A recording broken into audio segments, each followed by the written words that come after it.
International relations theory is both very young and very old discipline.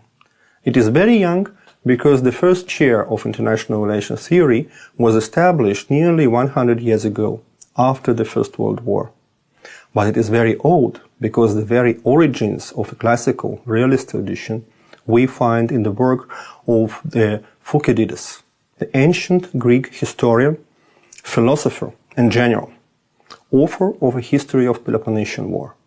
Thucydides himself was fighting on the side of the Athens in this war.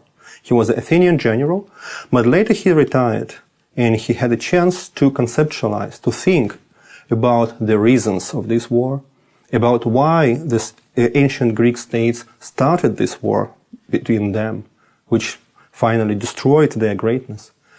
And he managed to make the first conclusions, the first general observations about the reasons and causality in the international relations and regarding the most important problems, such a problem of the actors, who is the main actor, such a problem of the reasons for war and reasons for peace, and many others. Unlike Herodotus and another great ancient Greek, and many other historians of that time, Thucydides aimed to study fundamental laws of history and politics rather than just describe the past, as the others did.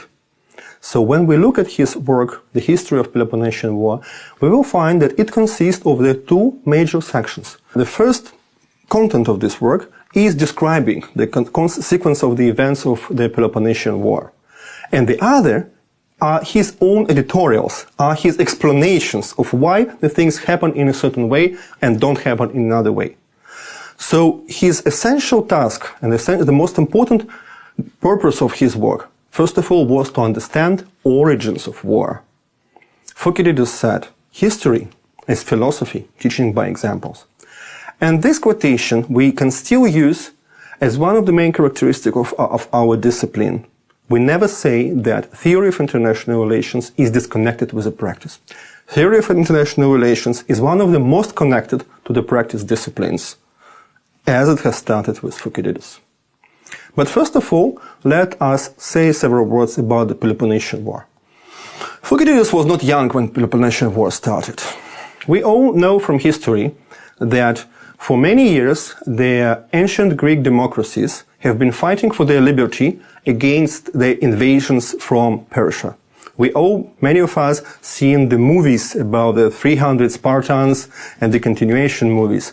We all know how difficult and how cruel this war. But finally Greeks won the war, and two major powers emerged in the ancient Greece. One power was the naval union led by the Athens, and the other one was a land-based union led by Sparta. And so Peloponnesian War occurred between two major powers of the ancient Greece, Athens and Sparta, both leading broad coalitions of city-states. By that time, ancient Greece didn't know the states in our modern contemporary understanding. That time it was divided to the small, at times very, very teeny city-states based either on the islands or on the continent. So the international system of Peloponnesian Peninsula and ancient Greece before the war and during the war represented a model of bipolar order. And Thucydides was the first to describe the patterns driven such international structure and reasons why the two major poles of this bipolar order finally ended into the cruel war between them. Peloponnesian War was a very, very big conflict. Many people has been fighting, many people died. And the outcome of the conflict reshaped the ancient Greek world entirely. Athens, the strongest city-state in Greece prior to the war's beginning, lost its power, while Sparta became the leading power of Greece. Therefore, a bipolar system was transformed into the unipolar one. But we should not also forget that soon after the end of the Peloponnesian War, the Macedonian invaders came from the north, and they have taken over both Sparta and Athens. So the final consequence of this war was the weakening of both fighting parties and taking them over by the third party. Well, we can find many other examples in the human history when the stupidity of the war leads us to this sort of consequences. So the Peloponnesian War, as we can see it on the map, was the most grand-scale and devastating conflict between Greek city-states of that time, emphasized necessity of understanding the nature of war and peace. Main purpose of the work of Thucydides was to explain the war. And he explained in a perfect way, which is since very well known and used, and his explanation is used by the theorists and called Thucydides' trap. We can quote Thucydides. He wrote, "The real cause I consider to be one which was formerly most kept out of sight. The growth of the power of Athens and the alarm which this inspired in Sparta made war unevitable. According to Thucydides, the beginning of the war was driven by fear associated with a shift in the balance of power. Sparta was afraid of losing its preeminent role in the Hellenic world, thus took countermeasures to build up its military strength." We can see that Thucydides' trap can be applied to the many situations in the history of international relations. And he points out that the main reason for war is a fear, because we never know the intentions of our partner, he wrote. We always assume that our partner is getting stronger, not because of any other reason, but because he is going to attack us. And we always fear. And fear, according to the Thucydides, is the main driving force which brings nations to the war. Thucydides emphasizes the limited room for maneuver available to the statesman. When leaders perceive that balance of power is shifting to their disfavor, they have to counter it, and they have no other options.